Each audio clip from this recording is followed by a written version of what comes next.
knowledge, vairagya, detachment, yuktaya, well equipped with, jnana vairagya yuktaya,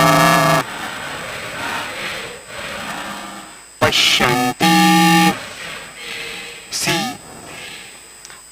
atmani, within himself, cha, and atmanam,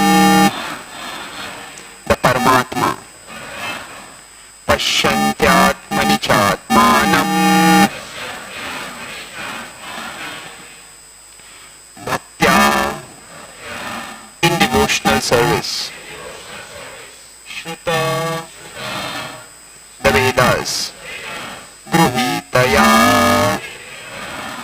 well received, bhaktya shruta gruhitaya. So, tashraddhana munayo jnana vairagya yuktaya pashyantyatmani chatmanam bhaktya shruta gruhitaya. Maybe a familiar verse to all of us, so let us recite it together 3 times. Okay? Together, not responsibly, together. Tashraddhana munayo jnana vairagya yuktaya pashyantyatmani chatmanam bhaktya shruta gruhitaya. Tashraddhana munayo jnana vairagya yuktaya pashyantyatmani chatmanam bhaktya shruta gruhitaya. Tashraddhana munayo jnana vairagya yuktaya pashyantyatmani chatmanam.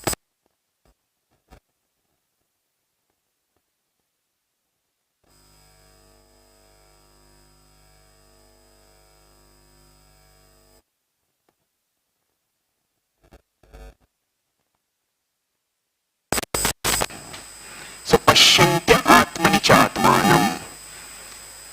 So we'll read a part of the purport because we are focusing on a particular theme. Translation and purport by His Divine Grace A.C. Bhaktivedanta Swami Srila Prabhupada. The seriously inquisitive student or sage, well equipped with knowledge and detachment, realizes that absolute truth by rendering devotional service in terms of what he has heard from the Vedanta Sruti.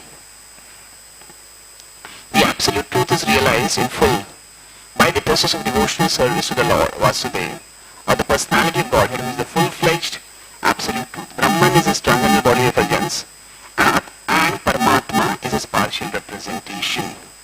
As such, Brahman or Paramatma realization of the absolute truth is but a partial realization. So let's focus on this part.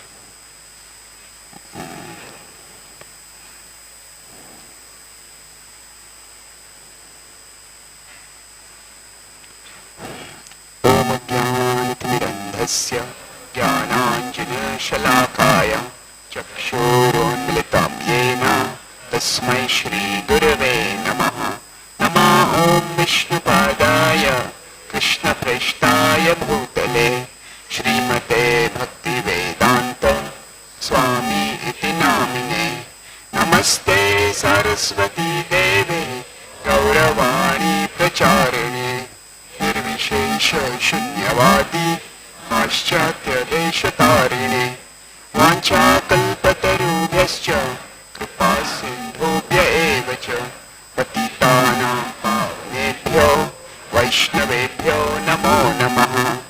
जय श्री कृष्ण चैतन्य प्रभु नित्यानंद श्री अद्वैत गदाधर श्रीवासादि गौर भक्तवृंद। हरे कृष्णा कृष्णा कृष्णा हरे हरे, हरे Ram Ram Ram Hare Hare. My dear Lord, please guide us all as we try to understand the path by which our heart can be drawn toward you and by which we can return to you. Krishna.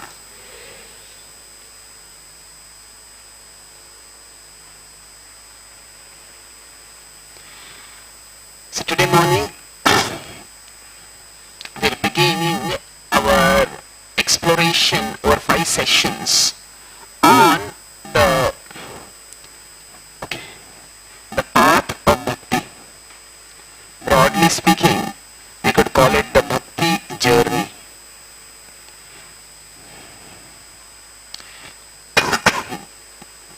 So this is, there are various places this has been elaborated in.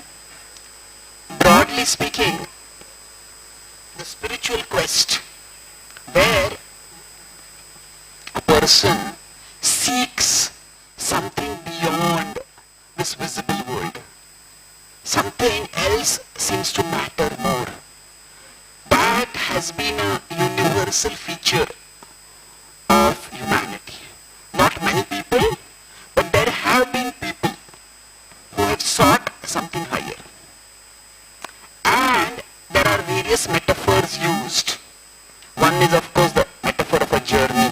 When we go on a physical journey, we go through different territories. In each territory we experience different things. The journey memoirs or journey books have always been popular. Gulliver's Travels you may read in childhood or something like that. So like that, it's a journey and we go through various territories. We encounter different things in our inner world. So it could be used to refer to a journey. It can also be recovery. Recovery is more like a medical or a health recovery. So now health recovery could also be called a journey, but it's more like a metaphorical journey. It's that, okay, what are the stages that one will go through? So we will look at some of these things from that metaphor also. The metaphor of the stages of recovery. Then we could also talk about it in terms of the development of a relationship. Because this is not especially not just a generic spiritual journey, but if it's a bhakti journey, bhakti is about a relationship. So when we are developing a relationship with someone, how does that relationship develop? So we will use these three broad metaphors. Each of these metaphors will focus on slightly different aspects. With the journey, the focus is on the territory. With the health recovery, the focus is more on inner experience. Okay, if the doctor is able to ask, if somebody is recovering, the doctor is not going to ask, okay, which places did you visit today? Isn't it? It's how are you feeling? How is your back? How is your digestion? How is your headache? Whatever. So it's more inner experience. And relationship is also about experience, but relationship is more about understanding the other person. As we understand the other person, and of course we can say the other person also has to understand us. So all these aspects are there and each metaphor focuses on the different aspects. So now one image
It's like a lot of uncertainty. Something makes you feel good, and that's okay. We don't want to feel bad necessarily, but there's so many things which can make you feel good. Watching TV can make you feel good. Does that make the TV spiritual? So making drugs can make you feel good. Taking drugs can make you feel good also, isn't it? So, spirituality can often be about whatever makes you feel good, whatever makes your boat float. They say that is spiritual for you. Well, no, not necessarily. You could say it makes me feel good. That is a criteria, but it is, you could say, the lowest of the criteria. Because many things can make us feel good and they may take us away from spirituality also. You could say that it also makes us good. Makes us good means changes us for the better. It doesn't just feel good, but improves us. That's important also. So we could say pain medication can make us feel good, but an actual curative medication will make us not just feel good, it'll actually make us good, isn't it? So, makes us good is another understanding of spiritual. That's also another criteria. But the most important, it makes us closer to God, who is the ultimate good. That is the most important criteria, you could say. What is spiritual? It doesn't just make us good, but it makes us closer to the ultimate good. It makes us godly. And not just makes us closer to God in the sense that, my God has told me to destroy you because you are worshipping another God. No, that is just narrow-mindedness. That's not the kind of closeness that we're talking about. It is where a person becomes completely devoted to God. We'll talk about what closeness to God means.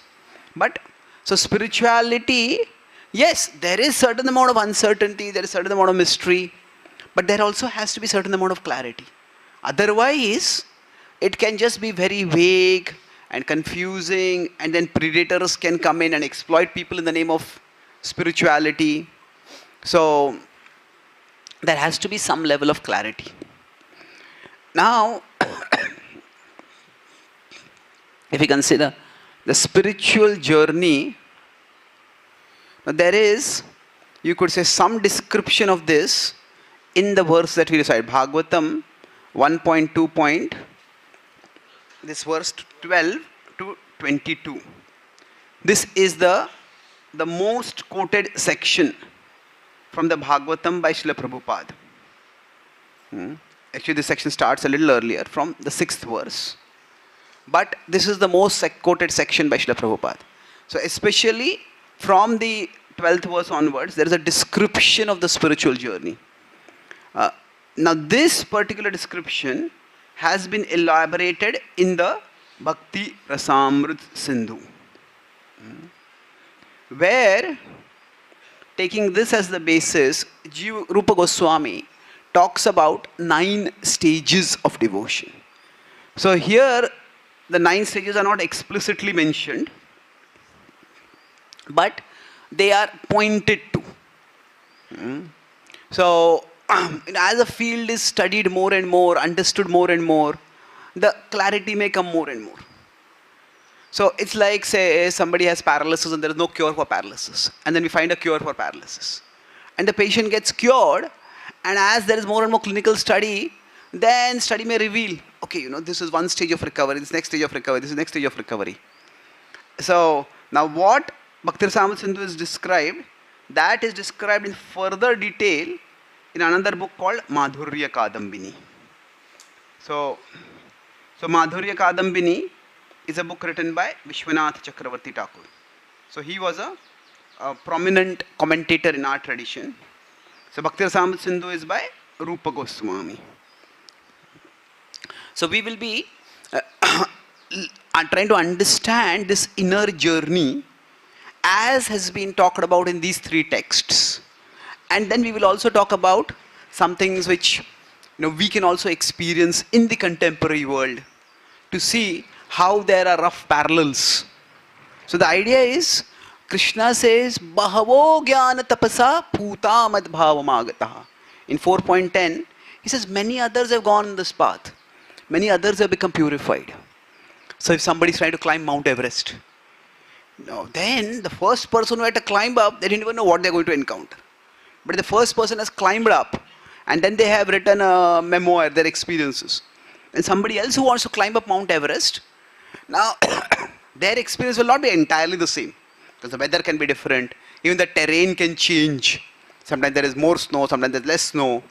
But they have some idea of what is happening or what they are likely to encounter. So similarly for us, on the spiritual journey, this is the path that we will all experience. Broadly speaking, each experience will be individual. And there will be variations, but broadly there are patterns.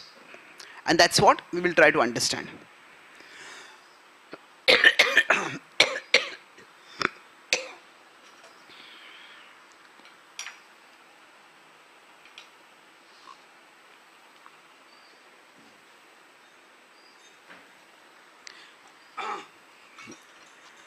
So now here there are, Rupa Goswami talks about 9 stages, and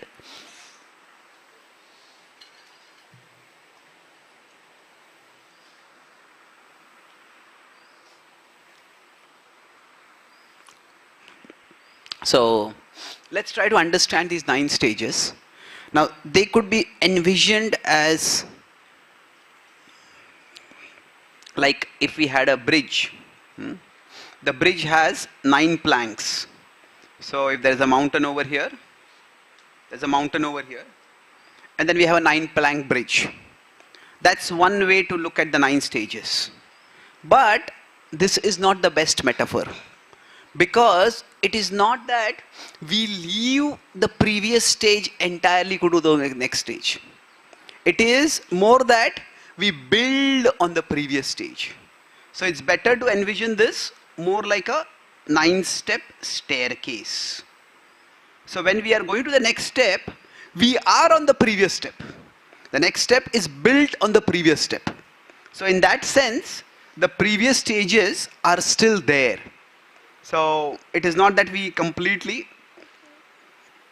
give up the previous stages. We still have the previous stages, but we move forward. So what are the 9 stages over here? Does anyone know the stages? Yes, the first stage is Shraddha. So that's what was mentioned in this verse. Adau Shraddha is there. Today it was Tat Shraddhadhana Munayo. So Shraddha, let's see what that means. Let's focus on the Sanskrit words, then we'll look at the translations of those words. Shraddha is the first stage. Then, anyone know the next stage? Sadhu Sangha. It's the association of spiritually minded people. Then, Bhajana Kriya. Then there is, you could say, the practice of bhajan. The activities that comprise bhajan, we start doing those things. And after that, Anartha Nivritti. This is for most of us the longest stage. And it's often a stage of great struggle. Then, Nishtha. Then after that, Ruchi. Then Asakti. Then Bhav. And then after that, Prem. So like that, these are the 9 stages that are talked about. So what we will be doing is, we will be looking at these stages one by one, and we will focus more on the first 6 stages. The remaining 3 are a little more advanced. We will discuss them briefly, but we'll be focusing on the first 6 stages more to understand this journey. Now, broadly speaking, if we consider that Shraddha, there are some concepts which seem similar over here. But let's start. Prabhupada here in this particular verse, Shraddhadhana Muno. Prabhupada translates Shraddha here as the seriously inquisitive sage. So Shraddha normally would translate it as faith. And yes, there is an element of faith, but it is more like a, Shraddha is favorable curiosity. Hey, maybe there is something of value over here. Let me find out. It is this spiritual stuff, this bhakti stuff, so many people are doing it. Maybe my friend is also doing it. My friend has invited me to the program. Let me go and find out what it is. At that stage, it need not be that one has any strong faith in God per se. That is more of openness and curiosity. Let me find out what is there. Maybe there is something of value. That's how it starts. So, say if we take the example for journey. Journey is a mountain trek. Somebody wants to climb up a Mount Everest, is difficult. Maybe there's a mountain nearby over here. Some people want to go on a trek. So then, maybe our friend says, hey, I went on that trek. Would you like to join? There is an orientation meeting over here where they're telling what the experience about the trek are. Okay, let's go. I'm interested. So we go there. And then there are all these trekkers. Maybe there is a person who is a trek guide. There are former trekkers who have been up the mountain. And they all share their experience. And then they say, oh, okay, this sounds interesting. Maybe I want to try it out. I say, oh, not so easy.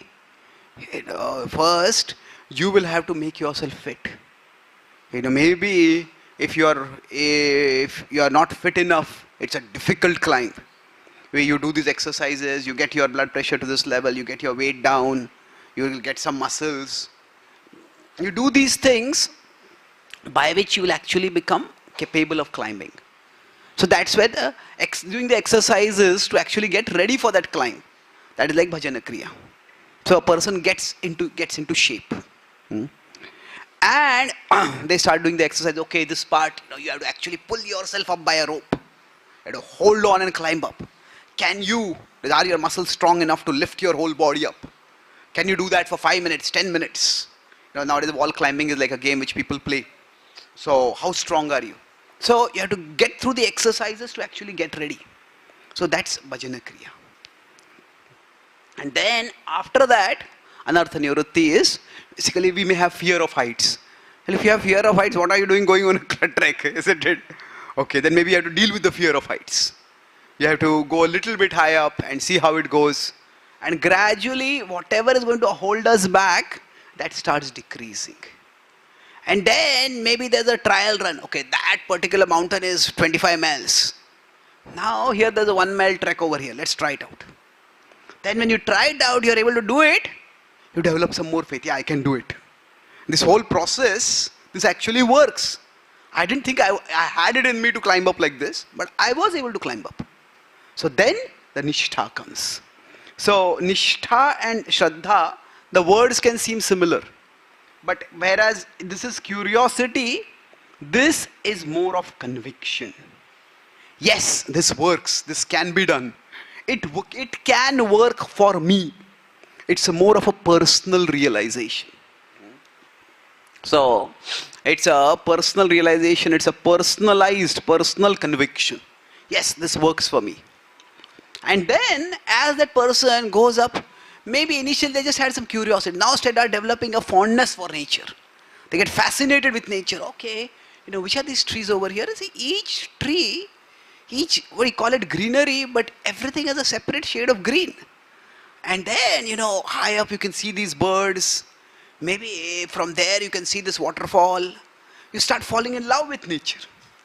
And then initially a person might just go because they want the sense of adventure.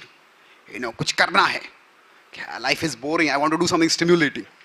So, the difference between the ruchi and asakti is that in the ruchi, it is the activity itself that is exciting. But in asakti, it is not just what we are doing, but it is the object that we are engaging with. One is just the adventure of the trek. The other is love for nature itself.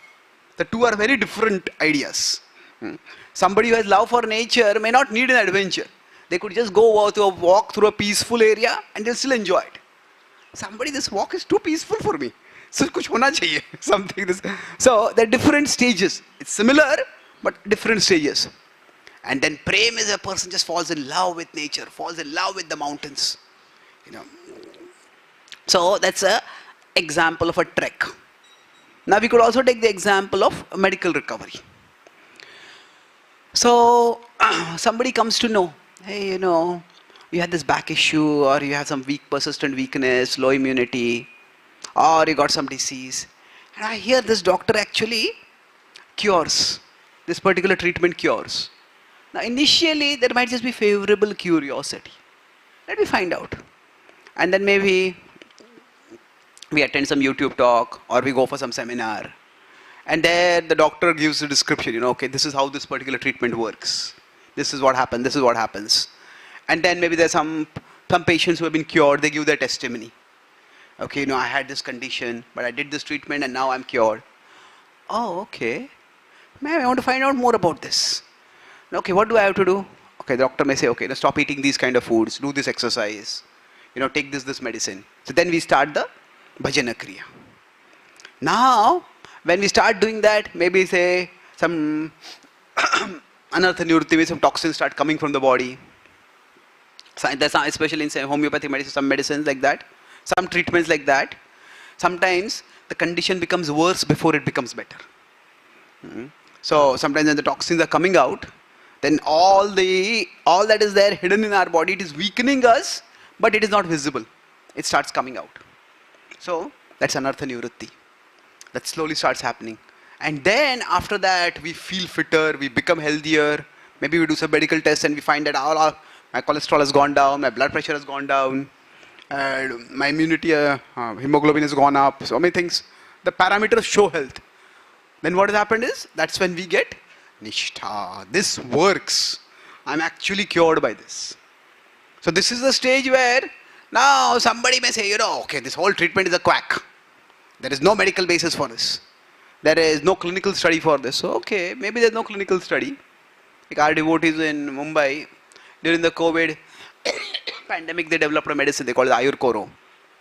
It helped many people. They tried a test in the Dharavi slums and they tried to get it certified with the government. Although the government is favorable, they have Ayush department. But the mainstream medical protocols, they are made in such a way that for Ayurvedic medicine to get it recognized is very difficult. So even now many insurance providers, medical insurance provider, health insurance, they will provide for allopathic treatment, health insurance, but they don't provide any support for Ayurvedic treatment because the medical protocols are made in a particular way. So now the mainstream medical community may say this medicine doesn't work. But it has worked for me. I have seen myself transformed. So even if somebody gives argument saying this doesn't work, at that stage, those arguments don't work on us, isn't it? So this is the stage where sometimes we may hear somebody criticizing Krishna consciousness, somebody saying this is wrong, that is wrong, that is wrong. Okay, maybe there is some truth to that, but this process has worked for me. At the stage of nishtha, the conviction that comes from our personal experience is far stronger than any argument based on some logic or some reasoning or this or that. So that is nishtha. And then gradually as we keep moving forward, then we may say it's not just that my intangible parameters are showing my health is better. Maybe I can lift weights, I can run faster, I don't get breathless when I climb upstairs. We start not only being able to do physical activity, but we start enjoying doing physical activity. We don't feel it a burden, we don't feel it exhausting. That's where the recovery is becoming more and more positive. So that's the health metaphor over there. Now, the relationship metaphor, I'll talk about it a little later. But just a quick point over here, that with respect to the relationship metaphor, see, there is Shraddha is curiosity. Okay, if we want to make a friend, or nowadays people want to date, whatever it is, if you want to have a relationship first, you have some curiosity. Okay, what is this person like? Even if you want to make some devotee friend among the devotee community, there's no romantic relationship involved. But still, okay, I've heard about this person, let me just spend some time with them. There's some curiosity. And from that curiosity, let's spend some time together. Let's take lunch together. Let's do some activities together. We spend time, we learn more about each other. Then I may have some conceptions about you. You may have some conceptions about me. As we talk, as we spend time together doing the activities, then the conceptions are addressed. That sometimes we think, okay, this person like this, but actually it's not really like that. And then anartha nirutti goes, those whatever misconceptions or conceptions, whatever notions we have, then nishtha, I can count on this person. This person is trustworthy. Now it's interesting, trust and love, they are not the same thing. Nishtha and prema, they are two different things. If we have to do a surgery, we trust the doctor, but do we love the doctor? No, isn't it? We are ready to entrust our life. That trust is more based on the medical competence. Love is more about the character, the personality, the central of the person of who they are. So like that, there are many people who may have trust in God, but that does not necessarily mean they have love for God. So the two are very significantly different. Of course, trust and love is related. We cannot trust someone whom we hate, obviously. But we may dislike someone, and still we can trust that person. I don't like this doctor as a person. The doctor is a little disagreeable, little rude. But I know this doctor is good in terms of medical expertise. So sometimes there are some quirky doctors. They are foul-mouthed, foul-tempered. But they are so good that people still go there. So I may trust the doctor, but I don't really like you. It's a curious situation. But yes, somebody may say, I trust you, but I don't like you. Is that a compliment or a criticism? But there's a difference between trust and love. So actually, in one sense, it is easier to trust God than to love God. Loving Krishna is a far, far more advanced stage. Trust is more about, at least in this context, it's you can do something good for me. That you have the capacity, you can do something good for me. So, we may trust our attorney that, okay, there's this property dispute, you will get this property for me. But love is more like, not you can do, you are good for me. Not just good for me, you are the best for me. It's not what you can do, you as a person are the best for me. That's a significantly different conception. So that's why prema is considered much higher than nishtha over here. So there's three metaphors I mentioned about the spiritual journey: a trek, medical recovery, and a relationship. So now let's focus for today on the idea of Shraddha. And as I said, Shraddha, there are many different meanings of this word. And there are meanings at different levels. And if we consider in this particular metaphor, Shraddha is just curiosity. Curiosity is positive curiosity. It's like somebody takes up a book for reading. They may have no intention to read the book fully. But even if you're picking up the book, maybe there's something worthwhile in this. isn't it? So that is the kind of Shraddha. At this stage it is simply positive curiosity or favorable curiosity. Now can there be unfavorable curiosity? Well, yeah, there can be also, isn't it? No? This book is poisonous. I want to find out. I want to ban this book. So I'm reading this book so that I can find faults in it and then I'll ban the book or I'll burn the book. So there can be unfavorable curiosity. If a parent has a feeling that, my child is a friend with this particular child and this child is a bad influence for my child, then the parent may spend some time with the child, but that is unfavorable curiosity. You want to find out maybe reasons why my child should not be spending the time with this child, and how can I find reasons that will make sense to my child also, so that I can tell my child. So there can be unfavorable curiosity also. But here it is favorable curiosity. Maybe there is something worth exploring over here. So that is Shraddha. And this is a fundamental difference in the various traditions of the world. That broadly speaking, the religious traditions of the world can be categorized into two, dharmic and Abrahamic. Now, this is not necessarily a watertight categorization, but the dharmic traditions are what we call as Hinduism, Buddhism, Jainism, Christianity, not Christianity, Sikhism. They are focused more on principles. Like in Buddhism also, they do use the word Dhamma. Dhammapad is one of their sacred books. So they are more principle centered. Whereas the principles are there in Christianity also, but they are more history centered. Okay, this particular person came and this particular person was the savior. Whether it is Moses in Judaism, whether it is Jesus in Christianity, whether it is Muhammad in Islam. So these are more principle centered. Dharma is a principle and these are more principle centered. These are more history centered. It's a broad separation and there are similarities, no doubt. But specifically, these traditions begin with a call for faith.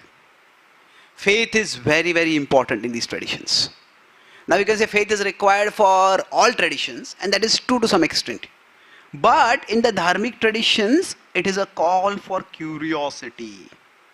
So although the word Shraddha use is similar, and Shraddha is sometimes translated in English as faith, it's not exactly the same. At least this understanding of Shraddha. It is not that believe that there was God. See, many Christians may start their outreach with that, believe that Jesus died for your sins. Now, not all Christians may start like that. But that is like a very central tenet. That Jesus came and died for your sins, and you accept that Jesus died for you, that you will be freed from your sins. That is the idea of Christianity. Now this is not a comparison or even a criticism of Christianity. This is just an emphasis on what is the starting point. Athato Brahma Jigyasa. It is not Athato Brahma Shraddha. Jigyasa, it's curiosity. Maybe there is something of value out there. So that curiosity is what begins the spiritual journey. You could say curiosity involves an element of faith. But it is not that, the faith is not the central thing. It is, okay, I want to learn. Athato Brahma Jigyasa. So now, how does this starting level of Shraddha come about? Now, can this Shraddha be translated as faith? Of course it can be translated. But, and it is, Shraddha, frequently the word is faith for it. But faith itself can have very different implications. Here the implication is more, not believe that there is God and God is good for you. All that could be true. But right now, it is be curious. Be open-minded. Just explore if there is something more to life. So now, how does this Shraddha come about? That initial curiosity. So, Ramanujacharya in his Shri Bhashya commentary on the Vedanta Sutra, there's the first sutra has a very elaborate commentary, and there are sub-commentaries by subsequent acharyas also in that tradition. So there are almost 100 pages of exposition. That how does this Brahma Jigyasa come about? For many people, it sometimes just doesn't come.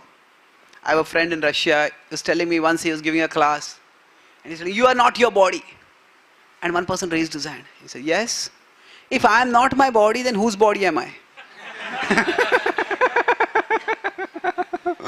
So, the idea that we have an identity separate from the body, that is just not comprehensible. Am I someone else's body? What is going on? So for some people, you may also inquire, you may also see if you try to share spirituality with some people, it just doesn't seem to make any sense to them. So some people, it may make sense, but they turn away from it. But for some people, it just doesn't make any sense. So this Brahma Jigyasa, this Shraddha, that openness, that curiosity, how does that come about? So at one level, we can say it's a mystery, but there are various factors. One is, of course, past life actions. So that Shraddha can come from, so what Baldev Devashin, sorry, not what Chakravarti talks about, this is Swabhaviki. Swabhaviki means that the person has that Swabhava from a previous life. So if somebody has explored some spirituality previously, they have been on the spiritual journey, if they had completed it, they would not be in this world at all. They didn't complete it, so they were in some way like yoga brashta from the previous life. They had done something in the past, and that's how they have some interest now. And we will find that there are people like this. It's one Prabhupada disciple. He grew up in 1960s America, and 1960s America was a very interesting phase in human history. For various reasons, it's in relatively recent human history, that was the first generation that had ready-made prosperity. That you didn't really have to work. Of course, there have been phases in human history when there has been prosperity, but I'm talking about little modern times. See, when the Europeans went to America, there are many generations when they had to fight. Of course, they did brutalities over there, but they fought. The wild frontiers were there. There are many movies made about these Americans going and exploring the frontiers. But then after the Second World War, America had relatively progressed. Geopolitically, it had become a formidable power. It had become wealthy. So these young people, they already had the basics of life. What the previous generation that worked hard for, what dreamt about, oh, I should have my own house, I should have my own family, my kids should go to a good school, we should not have any financial worries, we should live in a safe locality. What many people across the world even now struggle for, that was a generation that had it all, basically. And yet, people were unhappy, profoundly, existentially dissatisfied. So, this is Ravindra Swarup Prabhu. He says that when he first came to Hare Krishna talk, somehow he just came over there. His friend said, okay, there is some nice food over there. So sometimes food can be the source of Brahma Jigyasa. It is actually Anna Jigyasa. But from Anna also, you can go toward Brahma. But anyway, he heard the class, and the devotee was saying, this world is a place of misery. Now for most people, when they hear this, they say, why are you being so pessimistic? Isn't that the most common response? Don't be so pessimistic. But his response was, at last someone is speaking the truth. He said that despite all the comforts he had a difficult childhood, and he says, and he said, whoever I have seen, nobody seems to be happy in life. Everybody is acting as if they are happy. Everybody is acting as if they get this or that, it will make them happy. They're not happy. So now this conviction to get, the first time you hear that, that signifies there's some level of spiritual growth already there. So basically, that there is something beyond this visible, glamorous world. So it requires some level of spiritual inclination to be able to grasp that. So some people may have it swabhaviki, just from their previous life. Now, that Shraddha, sometimes it can come also from the present life association. Now, that means you can say that Shraddha, does the Shraddha come from Sadhu Sangha? Well, sadhu sangha is the next stage, but it is that you can use the word sadhu in different senses. Like Prabhupada, like somebody might not be a devotee, but they may say that, hey, I went to the ISKCON temple, it is a nice place, let's better check it out. And that person may not become a devotee, like the person who brought Prabhupada to Guru Maharaj, that person didn't become a devotee. But that person did bring Prabhupada as Guru Maharaj. So, it is sometimes the kind of people around us. It may be our parents have told us, say many Indians when they go to America, their parents tell them, okay, you should go to find some temple over there and go to that temple regularly. Don't forget your culture completely. Don't forget your roots. They're concerned about that. So, I say, okay, let me find out a temple over there. I might just go to please my parents. But then you may find a youth group over there and they get interested in that. So, it is our present life association also. But ultimately, it is a mystery. There is an element that in the spiritual awakening. So this you can say is the stage of spiritual awakening. Now, it is a continuous stage, Jiva Jago, as Bhakti Thakur says. It's a gradual, incremental process. But in that spiritual awakening, there is a part that is rational and there is a part that is mystical. So, rational means you can say, okay, I went to that particular class and the class made sense. That's why I decided to go more further ahead. And there is truth to that. But there might be some other friend of ours who might just feel as logical as we are. That person also comes to the class, but that person doesn't take it up. So there has to be something that calls something deep within our heart. Something which awakens, resonates. And so there is a mystical element to it. So this is what Mr. Chakravarti Prabhu talks about, there's a krupa over there. So that mystical element of mercy or whatever we want to say, that is not in our control. But to whatever extent it is there, for us, we can ourselves explore what is it that triggered my curiosity. We say, just a friend invited me to come. That's why I came for a program. And then I liked it over there, so I came for a camp. And then I came. Camp was where it was really transformative for me. Okay, whatever it is. So that's the stage of Shraddha. So from the Shraddha, the Sadhu Sangha starts happening. So when we feel maybe there is something of value over here, then we start exploring what is going on over here. What are these people actually doing?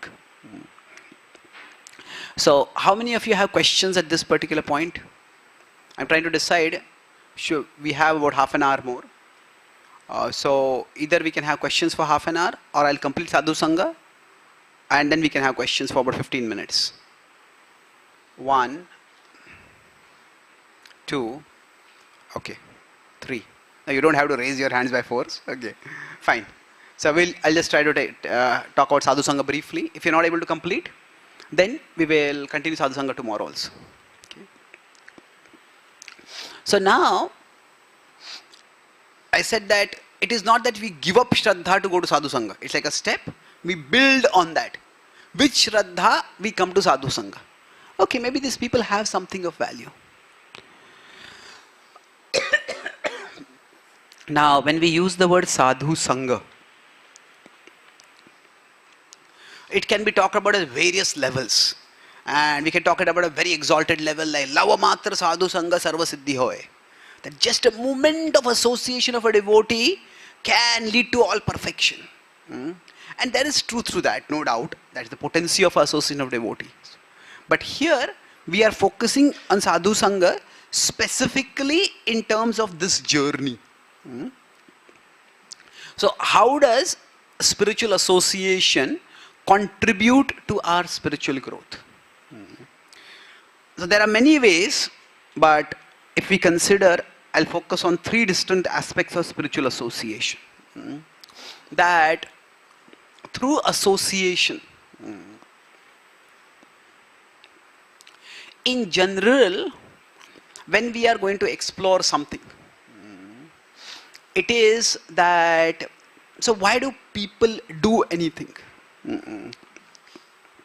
That there is a lot of study of human behavior nowadays. It's always been there, but now this human behavior is especially studied as a part of psychology for the purposes of marketing. Many companies are interested. What will make a person buy something? What will make a person not buy something? So they want to basically control people's behavior, and that's why they try to figure out what it is that triggers people's behavior. So now from that perspective, there are various factors that can trigger a person's behavior. So I'll talk about it from three different perspectives. If we consider desires, desires are generally thought to be linear.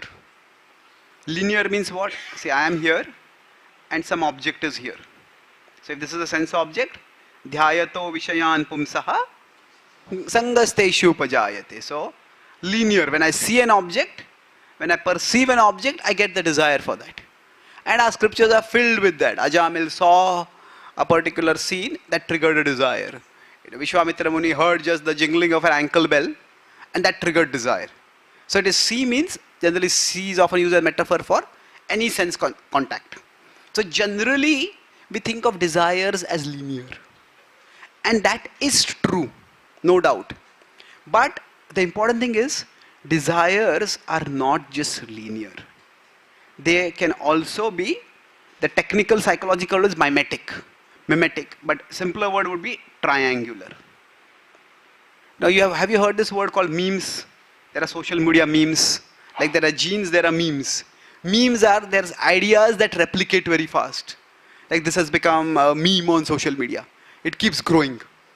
So anyway, that's psychological theory. I won't get into that.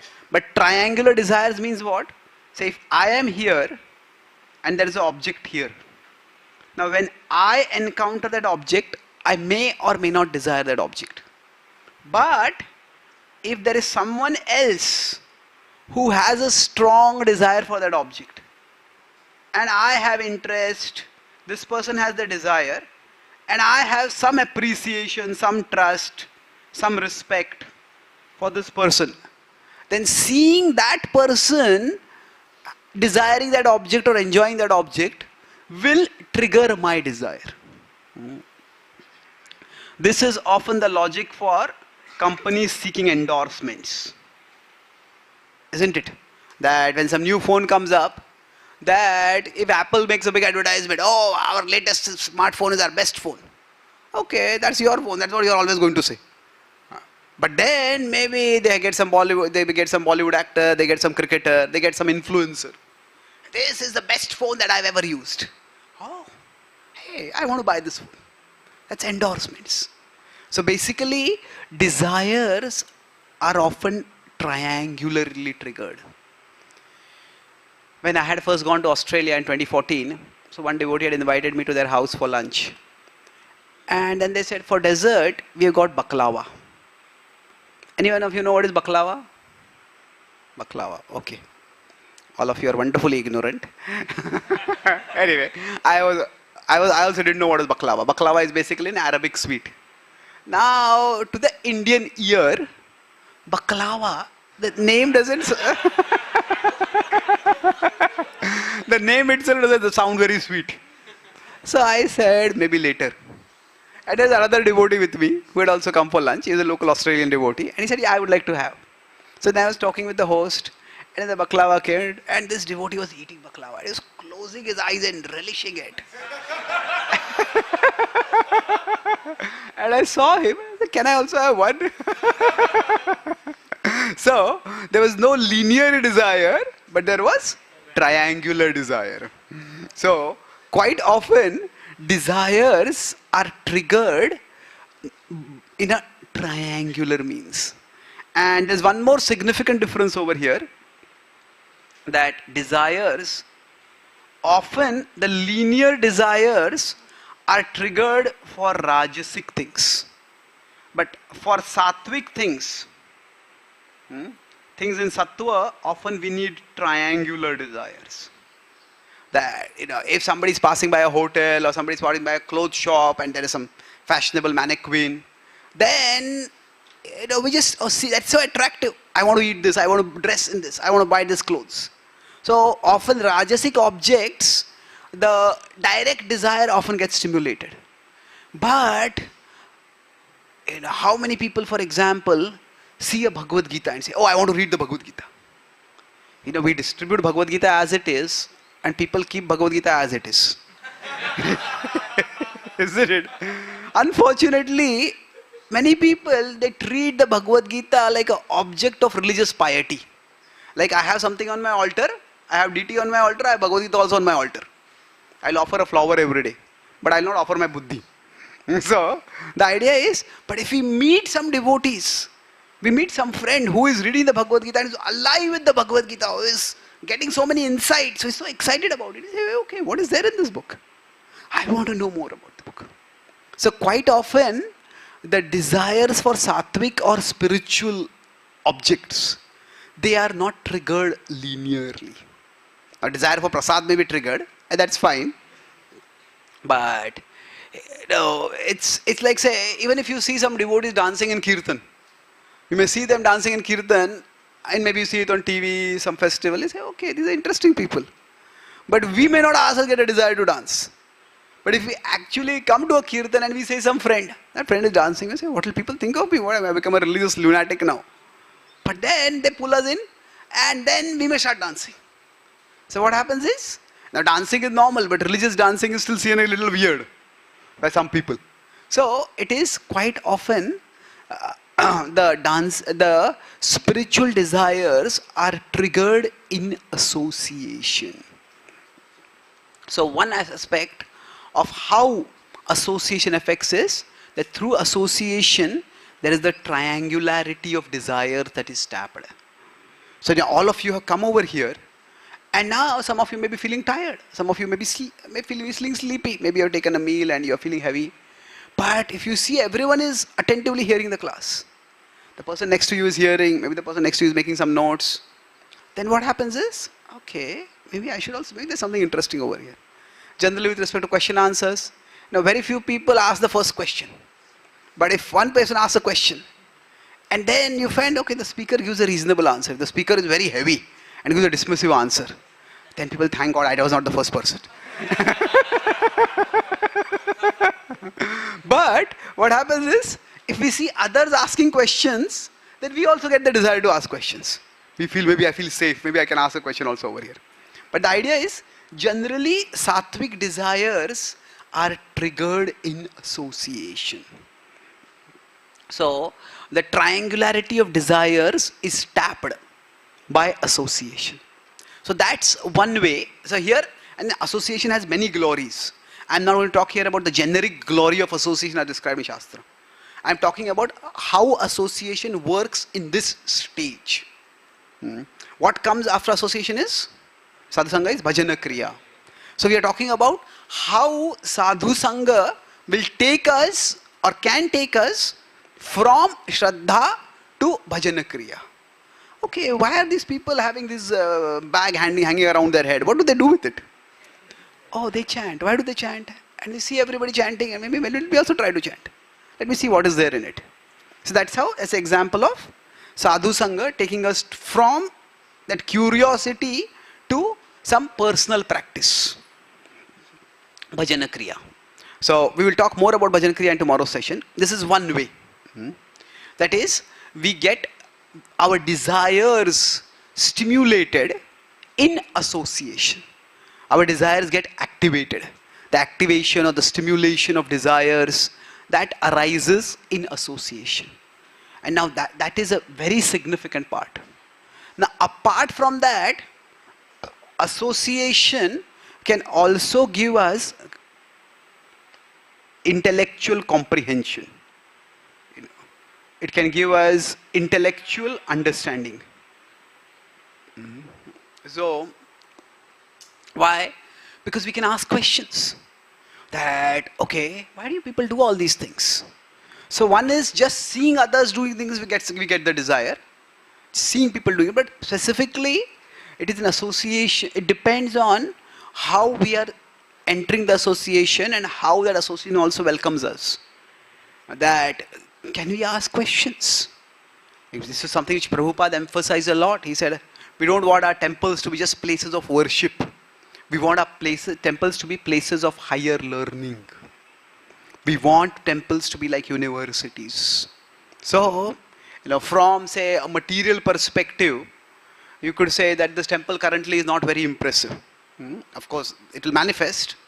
But, how many temples in India can say that there are so many young people who come there to hear philosophy? Probably there are less than a dozen temples like that in India, right? Isn't it? So, there are not many people who may come for worship. But what Prabhupada wanted is, okay, this should be a place for education. So, this is one of the key things. It is in association that we get understanding, we get comprehension. And that understanding, comprehension, clarity, that is important. Otherwise, it is like, oh, these people do these things nice, you do these things and you go away. Like many people have priests. Okay, I got a wedding ceremony, I want a child, or I have this thing in my issue, I want to do the shanti for this particular element. So you go to priest, you call the priest, you do some rituals. Some people ask some questions, okay, what does the ritual mean? What does that ritual mean? But most people don't care for it. Because they say, okay, that is your business, you do it. I just want my problem to be solved. Isn't it? So there is not much curiosity that is triggered over there. That's why many of our devotees, when they do some priestly activities, they always, many of them, they try to ensure that they give at least some brief talk over there. It may not be a general lecture on philosophy, but at least explaining what is being done over there. And many people appreciate that. Say that we never knew that priests like this also. So then, okay, if somebody is doing a wedding ceremony, and then, okay, what does this mantra mean? What does this ritual mean? That time some people are just, they want to have fun after get the rituals over. But there are people who are still, some amount of gravitas is there. They want to know what is going on. So the idea is that sometimes if the association has happening with a foundation of curiosity. See, if the curiosity is not there, then what happens is, even if the sadhus try to give instruction, people will not be interested. Like many temples in India, in India and this is happening outside also, that for many Indians, when they go abroad, initially they want to enjoy in the West.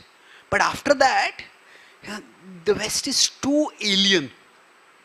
It's just too strange. Too much culturally unfamiliar. And they want something which is culturally comfortable. So they come to the temples. And there are temples in which, if you have initially what happens is that there was one place I had gone in Australia. That one devotee had started a new center over there. It's not an official ISKCON center. But it's a place where there are a lot of Indians living. So what had happened was, there was an Aarti, and for Aarti the whole temple hall was full. And then my class started, and when I sat down for the class, and then Om Ajnanati Vrindasya started, because still the Aarti was going on, people were looking here and there. I finished the prayers, and only 10% of the people were there. I looked at the devotee was organized. No, they're not afraid of you, don't worry. So they said people had no interest. People had interest in the Aarti, the cultural aspect, but the classes are not very interesting. People don't have the conception of classes. Then there is, okay, I just want to feel good, be a part of something nice, Aarti. People just don't have the interest in hearing. They don't even have the habit of hearing. They don't even have, most people come to the temple. You remember, God is the means and the world is the ends. So most people don't come to a temple to hear about God. They want God to hear about them. Isn't it? God, I have this problem, I have this problem, I have this problem. Don't you know how big problems I have? When are you going to solve it? Please do something now. So, people are not interested in God. So then even if the opportunity for sadhu sangha is there, if the curiosity is not there, the sadhu sangha, they will not benefit from it. But it is association that comprehension can come. That comprehension, oh, okay, this is how it makes sense. And so basically, if there is hearing, and before hearing, there is some seeking. And the person doesn't have to be like a spiritual seeker out, but some curiosity has to be there. So curiosity, there is hearing, and then there is understanding. And the last aspect is that association also provides us an environment, an ambience.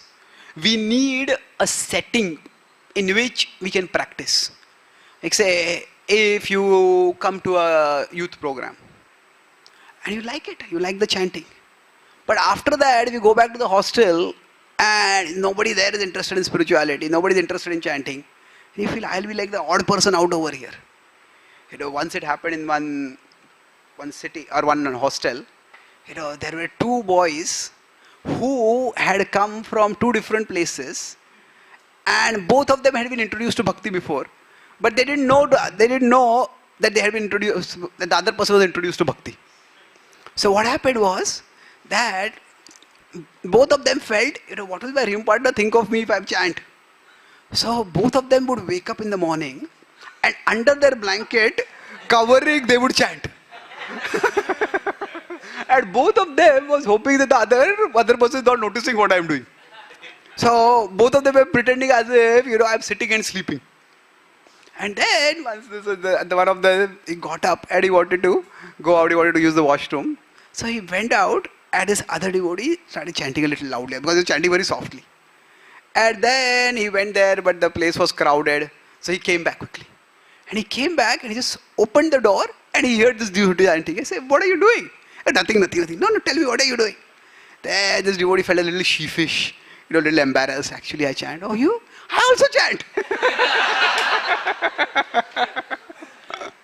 So the idea is, sometimes if we don't have association, we don't feel we have the environment to do what we want to do.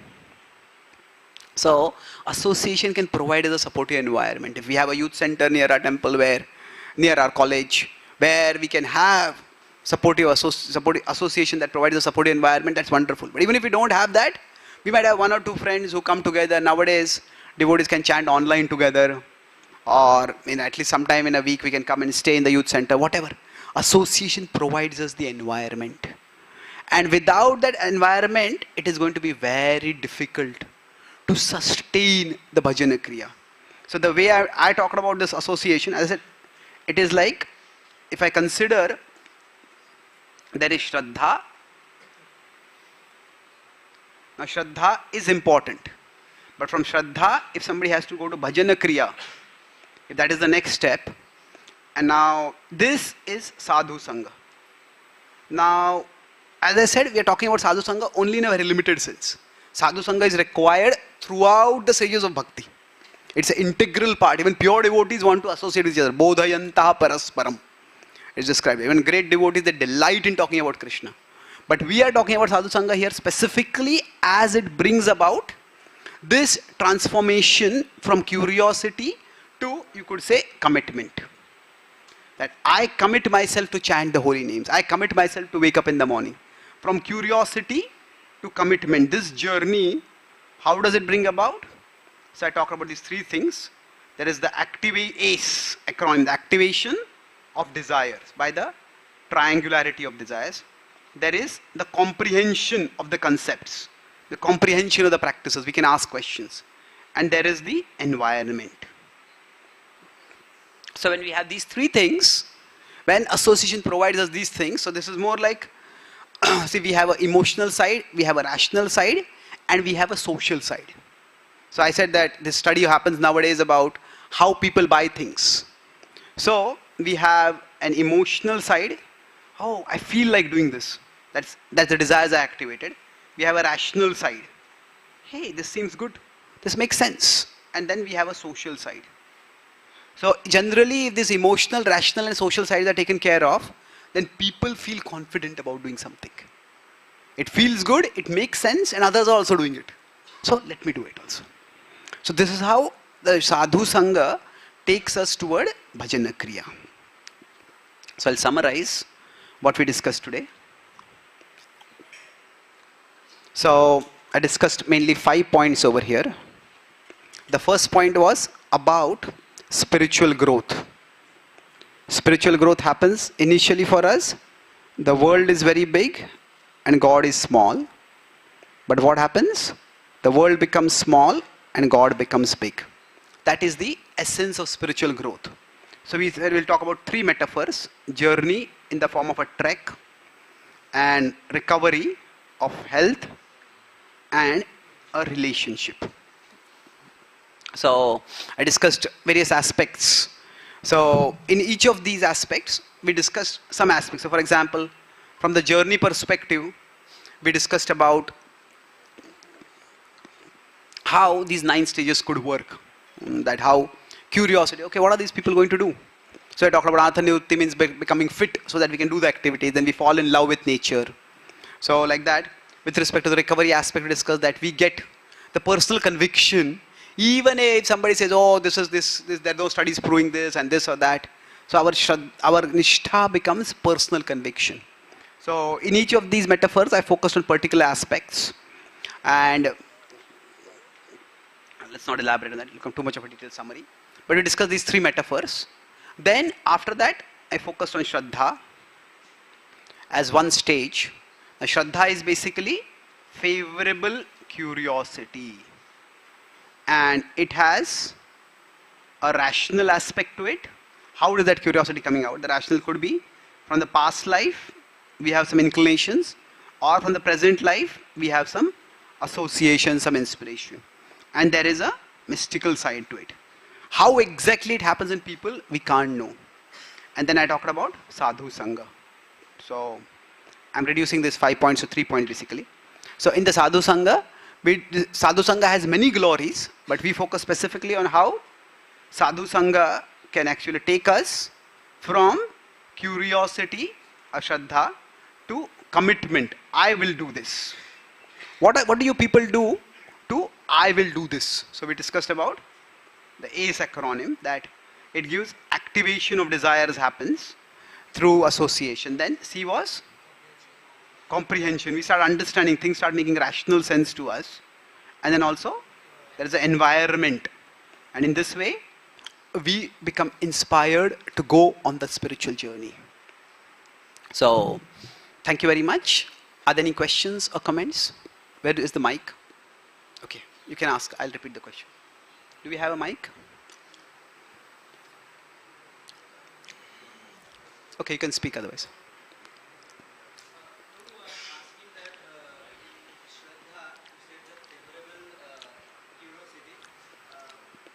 But I am little bit curious about to know that in Bhakti Rasamrita Sindhu, that section, Jiva Goswami comments Shraddha as firm faith in Shastra. How to reconcile both of this? That's definitely true. See, I am explaining this from the perspective of our lived experience. Rupa Goswami, Jiva Goswami, they are writing books at a particular time for a particular audience. If you see, at the time when, say, Chaitanya Mahaprabhu appeared, so Chaitanya Bhagavad, Chaitanya Charitamrita, they say, oh, the world was so degraded at that time. People were so fallen. Now, what is their perspective? What is fallen people? Fallen people is, oh, people chant the names of Vishnu only once a year or there is an eclipse. People read the Bhagavatam, but there is no bhakti in their Bhagavatam. People go to temples, but they only worship Shashti and other goddesses. They don't worship Krishna. So now we say, if I am going to a country where people read Bhagavatam without bhakti, people read Bhagavatam. That's very impressive, isn't it? So, if you consider the concept of degradation at that time, at least the initial followers of Mahaprabhu, they had a very clear, specific mission. See, you could say that was the time when Islamic rule in India was quite bad. Nawab Hussain Shah was no tolerant ruler. Akbar was there. Akbar came a little later when the Goswamis were there. But then soon after Akbar, Aurangzeb came and he was terrible. Babar was no tolerant ruler. So they could have talked about how terrible the situation was. So, but they had a particular focus at that particular time. See, Mahaprabhu is traveling all over India, but it's like if somebody comes from a more nationalistic kind of background, now that nationalism is becoming more awakened after the building of the Ram temple. when all the atrocities that were done against the Sanatan Dharma during the phase of Islamic rule, that is becoming more and more prominent in Indian consciousness now. But the way Mahaprabhu's tours are described, he goes to North India, he goes to South India, it's like in almost at least a decade of travel, there are only 2 encounters with Muslims. So it's like the Muslims are almost like a background presence where incidentally there is some interaction. Now was that the reality? Well, that was Mahaprabhu's lived reality. So I don't want to go into how exactly to reconcile. We can go into that if somebody has that interest. What is the Chaitanya Charitamrita's description of reality and what was the Islamic political reality? So, but simply speaking, the Muslims, they were, some of them were very intolerant and they just destroyed temples at will. But many of them, they decided to settle in India. And they realized that these people are too many to all be killed or converted. So many times they would just let them do what they want as long as they pay some extra taxes and they are subordinate to us. So that's how much of Dharma still went on, although big temples suffered, and that's why Mahaprabhu did not ask any of his followers to build temples. In Vrindavan, he said, recover the places and build temples over there. That was because the Goswamis were experienced in dealing with Muslims. But in Mayapur, he did not tell anyone to build any temples. So there is a way to reconcile that. But my point is, they are talking in a particular context over there. So yes, Shraddha, can it refer to faith in Shastra? Of course. But if you see how Prabhupada explains Shastra, how Prabhupada explains Shraddha in his classes, what Prabhupada says, the Hare Krishna are chanting on the street. What are they doing? What are these people doing? So Prabhupada explains Shraddha many times in terms of favorable curiosity. So at that time, it was like faith in Shraddha was a given. It is, if you see, when we have the Bhagavad Gita course, actually, or now we do the device course, but we do a Bhagavad Gita course also sometimes in temples. We actually don't teach the Bhagavad Gita. Our Bhagavad Gita course is a pre-Bhagavad Gita course. Because the Bhagavad Gita doesn't really have to go about establishing the existence of God or the existence of karma. People need that today, isn't it? So, we cannot, if we start taking Shraddha as firm faith in Shastra, then if that is the beginning stage for spiritual life, how many people have that? Isn't it? So, most people will be unqualified to even start the spiritual journey. Isn't it? So, yes, at that point, at that time, it was not just India. In the West also, Bible was accepted as authority. In the Middle East, the Quran was accepted as authority. The times were like that, that scripture was accepted as a source of authority. So you could say, at those times, Shraddha would mean, okay, I have faith in scripture, but then the curiosity is, what is the actual teaching of scripture? For that, see, if you see Indian philosophy, apart from Buddhism, Jainism, Charavakism, all of them accepted the Vedas as a source of authority.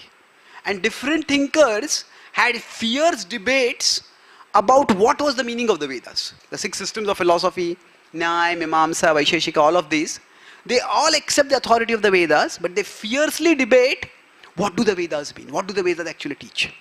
So in that sense, in that context, curiosity would mean, yes, I accept Shastra as authority, but what is the meaning of Shastra? What is the actual teaching of Shastra? But in our context, curiosity would mean that, okay, is there something out there which is a reality? Okay? Any other questions?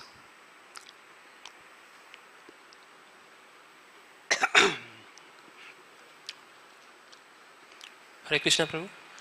Like in the medical recovery metaphor, you explained that suppose we have a disease and go to doctor and he gives us prescribed medicines and toxins come out.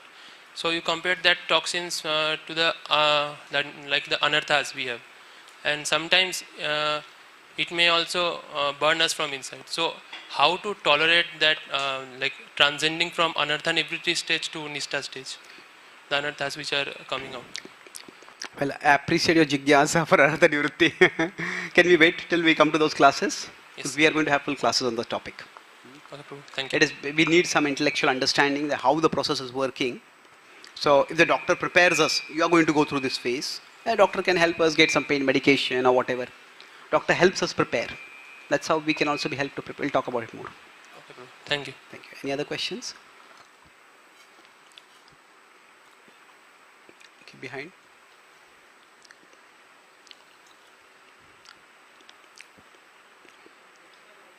Hare Krishna. You can relax, you can sit down. Prabhu, I have one query about the culture. God is one in the world, या फिर God is more than in the world, different culture.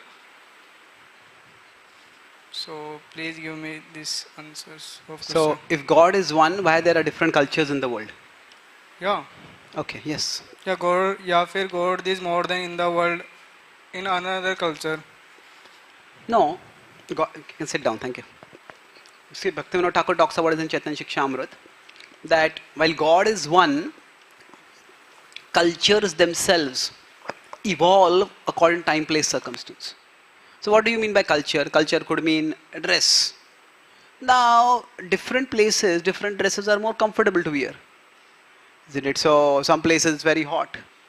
So then particular kind of dresses are more comfortable. Some places are very cold. So now a dhoti is not very comfortable to wear in very cold places.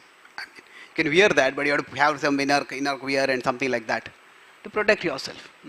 So basically, different places there are different clothes which are comfortable. So if you consider culture, then that evolves according to the clothes evolve according to that. Food also is different. What is available over there? What is tasty over there? What is preparable over there? So there are historical, geographical, basically local factors which determine culture to some extent. Now, of course, because of globalization, there are certain aspects of culture which are spreading all over the world. But even then, there are many things which are particular to that particular place. And when people travel, people say if somebody goes from America to Italy, they don't go there to eat in Big Mac.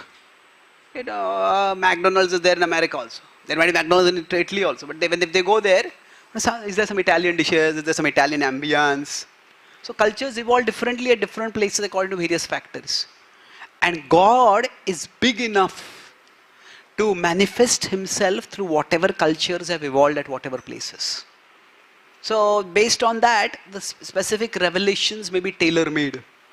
So certain things may be more emphasized in particular places, certain things may be less emphasized.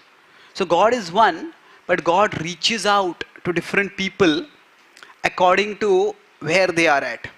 So if we consider a mountain, so the top of the mountain is spiritual consciousness, the bottom of the mountain is material consciousness.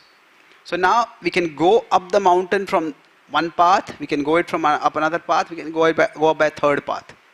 We can go up by a fourth path. The key point is we should go up the mountain. So now some people say all paths will take you up the mountain. Well, not necessarily. Some paths may take you down into a valley also, isn't it? Some paths may just take you round and round the mountain, isn't it? So we can't say everything that is taught in every culture will take people to God. That's definitely not true. So every culture has some aspects to it which are more sattvic, which are more reflective, which are more conducive of developing higher values. So within different cultures, there can be paths by which people can go to God. But within each culture, there could also be things which take people away from God.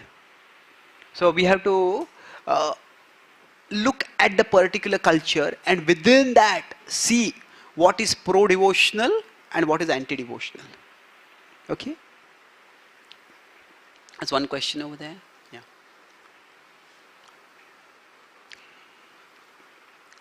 Hare Krishna, Prabhuji, Dhanad Pranam. Prabhuji, I have two questions, somewhat related to this discussion. So first is that Prabhuji, like we see when Lord Chaitanya Mahaprabhu, he has appeared here 500 years ago. So he was distributing Krishna Prema so very much abundantly, so compared to what we are experiencing or like just before that. So what is the factor means like which is deciding that that who is that much fortunate to get that that mercy and who is like in Satya Yoga, we see that like people used to like meditate for so many years and still they don't get. So what is the factor, Prabhuji? This is my first question. So what is the factor that determines whether some people receive mercy and others don't? Well, it is not that Krishna is withholding mercy from anyone. Krishna is giving mercy.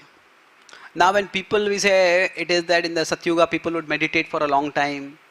Now that doesn't mean that if they're meditating for a long time, they're suffering in the meditation. It was if people are in a sattvic disposition, then even meditation is enjoyable for them. See, if somebody is very rajasic, then meditating is like a big tapasya. I want to do something. How long can I just sit and utter a mantra?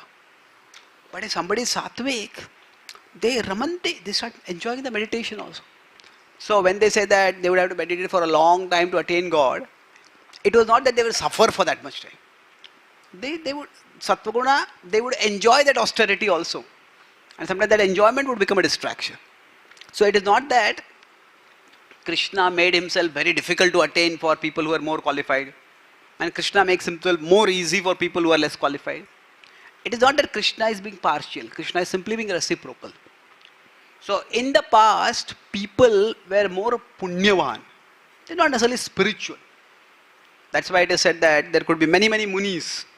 But among the munis, Sudurlabha Prashantatma Kotishwapi Mahamune. What is that? Vasud Narayana Parasarve Na Kutaschana Bibhyati. No. Muktanam api siddhanam Narayana Parayana. Sudurlabha Prashantatma Kotishwapi Mahamune. So even there could be great sages who were liberated from the physical cravings. But still, they may not necessarily, so they were sattvic, they were also spiritual, but they may not be devotional. So basically, whatever time, place, circumstance it may be, the person has to exercise the free will to turn towards God. That principle is always there. See, love has to be a voluntary choice of the heart. And if somebody is making that choice, they have to do some exercise. They have to put in some effort to show that they are actually making the choice. So in Kali Yuga, our capacities are less, so we have to make less effort. But still, that effort doesn't seem less for us. It is difficult. And in Satyuga, also people had to make effort. At that time, their capacities were more, so they could make more effort. And that was expected of them. So essentially, Krishna wants to give his mercy to everyone at all times. But at the same time, Krishna doesn't want to force his love upon us. He wants us to show that we want it. So that we have to reciprocate through our actions. Okay? Thank you so much, Prabhuji. My second question, can I ask, Prabhu? Yes. So my second question is, Prabhuji, like we see that, like you discussed that people so having linear desire in the Rajasic things, and Sattva triangular desires are there. So like how to decide like which things are in the Rajasic and Sattvic and the Tamasic platform? Which things are in which platform? It depends on the overall environment that they are in. It depends on also what happens to us when those desires are triggered. So generally, we could assume that the world we live in is broadly Rajasic. So if you are studying in school, in college, if you are working in a company, then if somebody asks us to come for a party where there is drinking, now we say drinking is always there in all parties nowadays. Okay, but in some places there is there are some parties where there is some event and then there is drinking by the side. But some parties, the main event is the drinking. There are two different kinds of parties also. Like sometimes there may a corporate celebration might be there, or the corporate event might be there. So sometimes there are some charity funds, which are some charity gatherings are there. So there drinks are on the side. But some teenagers gather when there's nobody at home. They get in some together. That's only drinking. So you can say what is what is the main activity over there? What is the kind of effect it has on me? So sometimes people go to a party, they may take some drinks, but the main thing is they're talking with people, they're developing relationship, they're doing some networking over there. So that's a different kind of party than somewhere some people are just drinking and they're getting intoxicated and completely losing themselves. So we can see broadly what is the effect on others and see what is the effect on us, likely. And based on that, we are trying to understand whether this is likely to be Rajasic or Sattvic. So we can't just use the word party generically and say that it is going to be Tamasic or it is going to be Rajasic. So generally it is Phalena Parichayate. Look at the effect. Okay. So, okay. Suraj, there's 2 questions and we'll stop quickly. Thank you, Prabhuji.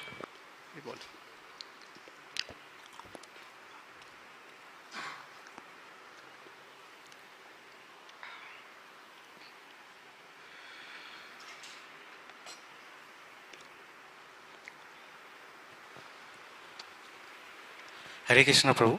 My question is about decision making. What triggers us to make a decision about the right and wrong?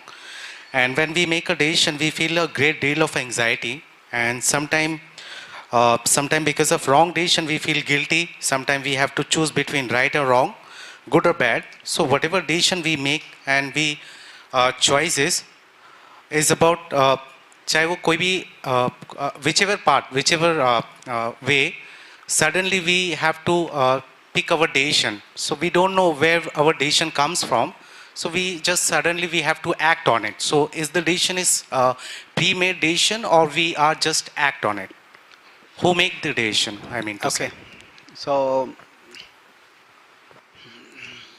I'm regretting that I made the decision to give you the mic. No, I'm just joking. So the thing is that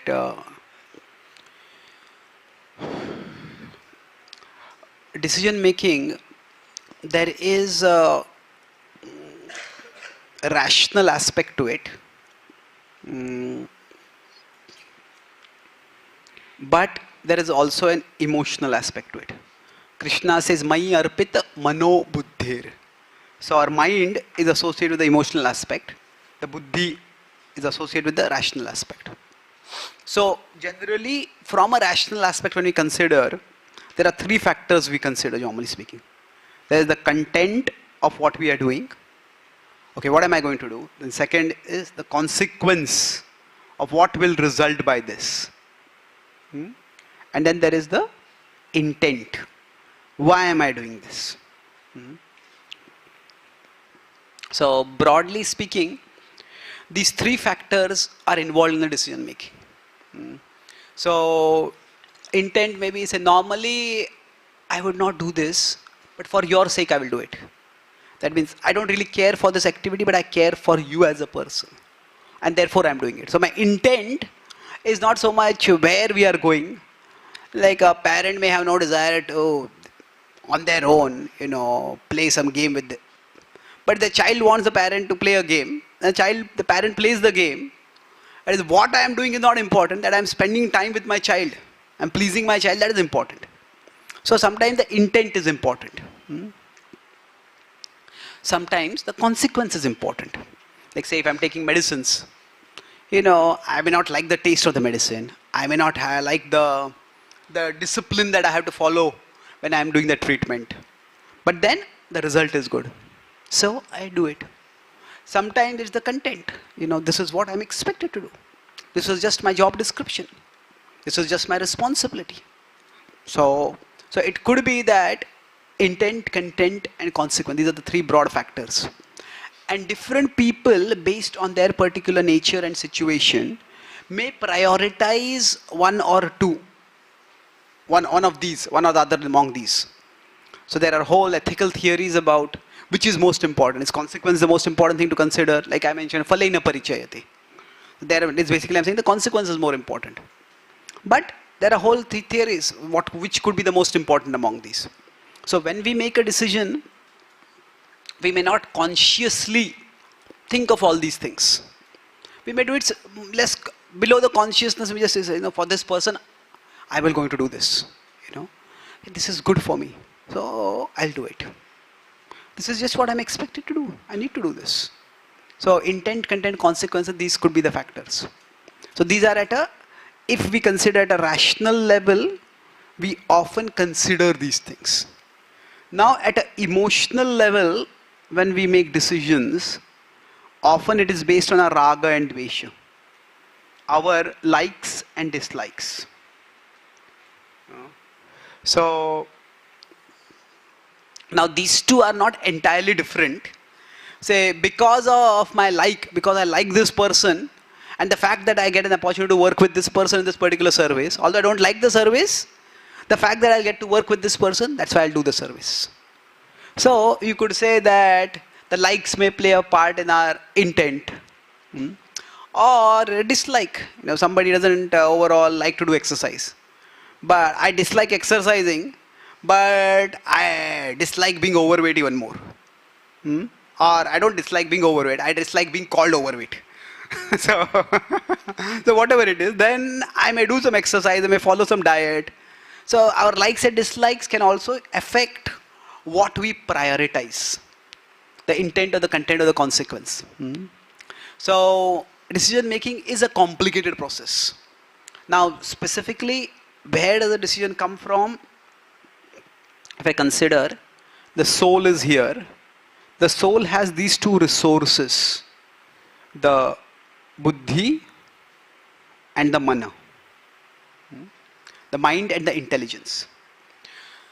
And the soul gets inputs from both. And it is for the soul to decide. Now, in some people, or in some situations, you could say, it may be that the buddhi is so big that the mana, you just don't care for it. Like, not at a conscious level again, like, say, a mother may be very tired after a whole hard day's work, but if a newborn baby starts crying at night, mother may not feel at all like waking up. But no, this is what I have to do. No matter how I feel, I'm going to wake up and take care of my baby. So sometimes that's my responsibility. That's what I'm expected to do. I have to do this. This is what being a mother means. So that is the buddhi being very strong. Sometimes it could be the other way. The buddhi becomes weak and the mana becomes very strong. So there, what happens is that, it's like somebody, we have to do a service with someone and we just don't like that person. What is the service doesn't matter. My answer is no. It's like the dislike is so much or the like is so much sometimes. Like sometimes you may see in movies, somebody is like infatuated with someone. Whatever that other person asks, okay, whatever you ask, I'm going to say yes only. It's like people just, the like becomes so much that the intelligence doesn't matter at all over there. So that's how sometimes people can get misled, people can get exploited also. So broadly speaking, the mind and the intelligence are like two consultants for the soul. And we could say the decision, you could say over here, the reason, the logic, the reason, the rational part comes from the mind, from the intelligence. The emotion part comes from the mind. Now, from this combined unit, the intention comes. Largely, you could say the intention is coming from the soul, because the soul is the actual source of energy, of consciousness. Without the soul, nothing will happen. So, the soul is making the decision. But sometimes, it is that either the mind could be so strong or the intelligence could be so strong that it is not a consciously made decision. It is just, this is the way things are. So, the soul is considered to be the decision maker, and that's why it is the soul that is held responsible for the actions. It is the principle of karma is, we are held responsible for our actions. So we means the soul. But specifically with respect to our decisions, where is the decision coming from? It is ultimately coming from the soul in one sense. But specifically, in some cases the mind may be so strong that sometimes we get angry and we speak certain things and then we don't even remember what we have spoken. And then somebody recorded what we spoke and they play the recording. Hey, did I speak that? How could I have spoken that? That can't be me, but it's my own voice over there. Isn't it? So sometimes we may not even be aware.